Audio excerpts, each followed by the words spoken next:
मराठी माणसांची number 1 choice Marathi matrimony. पक्ष फोडण्यासाठी गिरीश महाजनांची भाजपकडून दलाल म्हणून नेमणूक। संजय राऊतांचा हल्लाबोल तर ठाकरेंसोबत कोण राहणार कोण नाही येत्या 8 दिवसात कळेल, गिरीश महाजनांचा दावा। पालिका निवडणुकांसाठी आठवडाभरात प्रभाग रचना जाहीर होणार। राज्य निवडणूक आयोगाकडून प्रभाग रचनेसाठी राज्य सरकारला सूचना, सूत्रांची माहिती। महिला आयोगाच्या कार्यपद्धतीबाबत चर्चेसाठी आज नीलम गोऱ्हेंच्या अध्यक्षतेत बैठक। आयोगातील अंतर्गत अडचणींचा आढावा घेणार। आयोगाच्या माजी सदस्यांना बैठकीचं निमंत्रण नसल्याची माहिती।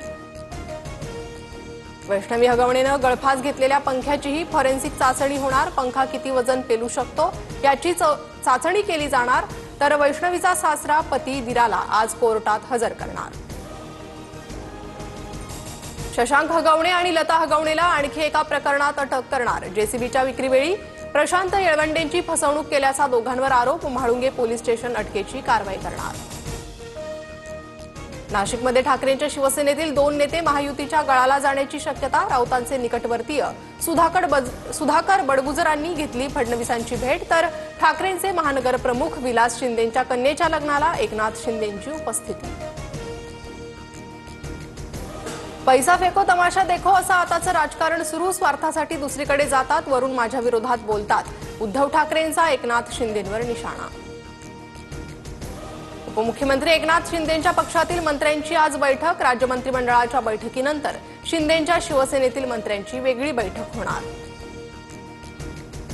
राज्य मंत्रिमंडळाची सकाळी सह्याद्री अतिथीगृहावर बैठक। बैठकीत राज्यातील घडामोडींचा आढावा घेणार।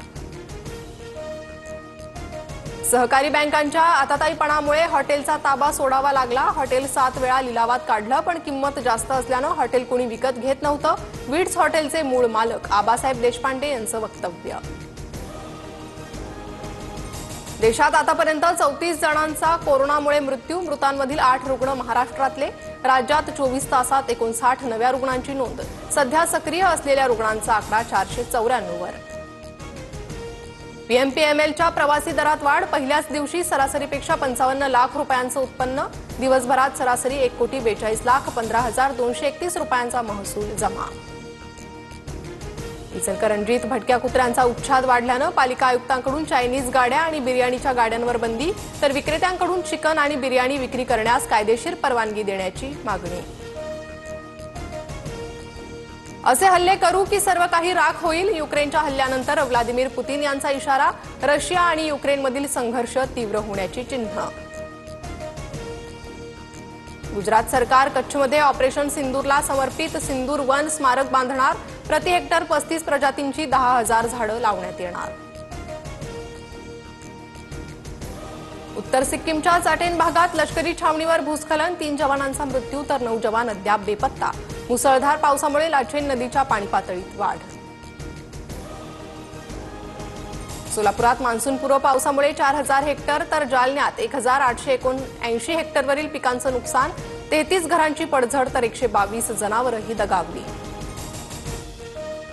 मणिपूरच्या इम्फाळमध्ये मुसळधार पावसामुळे जनजीवन विस्कळीत। अनेक भागात पाणी साचलं। एसडीआरएफ आणि एनडीआरएफकडून बचाव कार्य सुरू। पाकिस्तानला गेलेल्या सुनीता जामगडेची एनआयए चौकशी करणार। चौकशीत सुनीता पोलिसांना सहकार्य करत नसल्याची माहिती। सहकार्याशिवाय 2 तासात एलओसी क्रॉस करणं अशक्य, जाणकरांचं मत। टेस्ला भारतात गाड्या बनवणार नाही। टेस्ला भारतात शोरूम सुरू करणार, पण इलेक्ट्रिक कारचं उत्पादन करण्यास इच्छुक नाही। केंद्रीय अवजड उद्योग मंत्री एचडी कुमारस्वामी यांची माहिती।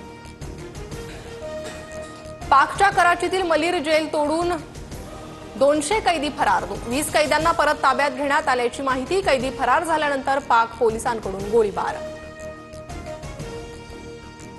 भारताचं सुरक्षा कवच अधिक मजबूत होणार। रशिया S-400चे आणखी 2 सिस्टम भारताला देणार। पाकिस्तानचे ड्रोन हल्ले परतवण्यात S-400ची महत्वाची भूमिका। आयपीएलच्या अंतिम सामन्यात आज बंगळुरू विरुद्ध पंजाब लढत। विराट कोहली आणि श्रेयस अय्यरच्या खेळीकडे लक्ष। आयपीएलला मिळणार नवा विजेता।